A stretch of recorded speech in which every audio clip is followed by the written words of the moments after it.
Hello, we will be doing our group presentation on Zoomers, Zeros, and Gen Z. The article talks about the current and future effects of the recent COVID-19 virus. The article mainly focuses on three divided segments, and the first one are the Zoomers, also known as the professionals. Now, the Zoomers have the ability to work at home, and they can also replace their one-on-one physical meetings with online conferences through applications like Zoom or Google Hangouts. They are offered the same amount of pay and are spared the commute by having to go to work every day. This virus is not life-threatening to them, but it is just an inconvenience to their standards of living. The article now focuses on the zeros, or the key workers. They must physically attend to their jobs, which means that they are at more risk of getting infected by the virus, or that they have lost their jobs or have had their incomes cut due to the effects of the virus. Now, because they have lower wages or less security because of the virus, it is a much more serious threat to them than it is to the Zoomers. The article also reports that low-paid and ethnic minorities suffered the most by having the highest mortality rates. The death rates of security guards, care workers, and bus drivers were significantly higher, while other professional occupations were not. The article concludes by focusing on the Gen Z. Those born in the 1990s and in the 2000s are entering a job market with very little to no chance of obtaining a job. University education is also very poorly affected because those who graduate and look for jobs will find it to be extremely difficult to gain work experience during this time. It has been reported that 22% of internship offers have been canceled in the United States, and almost all internships that are being offered currently are only offered because they could be done remotely. As the United States has cut down their internships, Britain has cut down their entry-level jobs by 23%. The closing remarks of the article explains that the young people are just as impacted as older generations from the virus, just in different ways. To analyze this article, it is important to focus on word use. Overall, this article uses audience-appropriate language, and it contains clear and consistent word choice in which the reader is able to easily comprehend the underlying message. There aren't really any technical terms or inappropriate jargon used.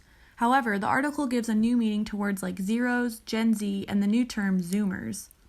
As the article's titled, these terms identify segments of the population and how they're being affected differently by the virus. A person just passing by this article might not understand at first what these all mean, but once the reader dives into the article, it is clearly explained. For example, in the sentence, "Start with the most fortunate, these Zoomers are mostly working on full pay and are currently being spared the daily commute." The term Zoomers here is referring to people who aren't really being affected negatively from the worldwide pandemic because they're able to work over Zoom meeting from home. Another example is some people in this less fortunate group can be dubbed the zeros, which is referring to those who are negatively impacted by the virus and don't have the luxury of working from home. The article is structured to be informational.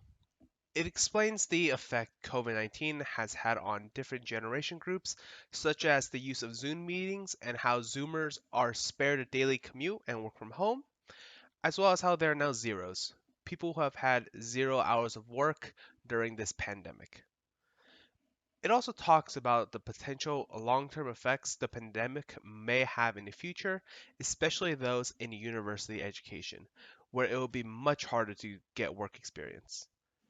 The article first explains what the different generation groups are and transitions into the statistics of how the pandemic has affected people's lives in work and school, as well as their daily life. One example would be another great divide is between those already established in the workforce and Generation Z, those born in the late 1990s and early 2000s who are now coming of age. Another example would be in America, 22% of employers have canceled internship offers, according to the National Association of Colleges and Employers. Okay, so now I'm going to talk about the tone of the article, and the picture that I got from the author was that he was talking in a serious and concerned tone because he talks about the jobs that were altered during the pandemic. And a couple examples of this are where it says a further clue to the toll on the low paid came from the latest American non-farm payroll figures. Average hourly earnings rose by 4.7% in April, the biggest monthly gain on record. That sounds like good news, but it isn't. It is a result of low-wage workers losing jobs in sectors like hospitality. So even there, like the keyword saying that it sounds like good news, but it isn't. And then another example, it talks about the short-term shock of the pandemic will leave long-term scars. The Resolution Foundation estimates that the pandemic means those emerging from education this year will be less likely to have jobs in 3 years' time. Again, in a more concerning tone. And the overall goal of the article was to inform, and the author succeeds in this by using relevant information to support the claims that that there are negative effects in the pandemic to the economy. And a couple of examples showing there is that where he says those in university education are also badly affected. For a start, it is harder to get work experience. In America, 22% of employers have canceled internship offers, according to the National Association of Colleges and Employers. Notice how he gives his statistics showing how college students are being affected.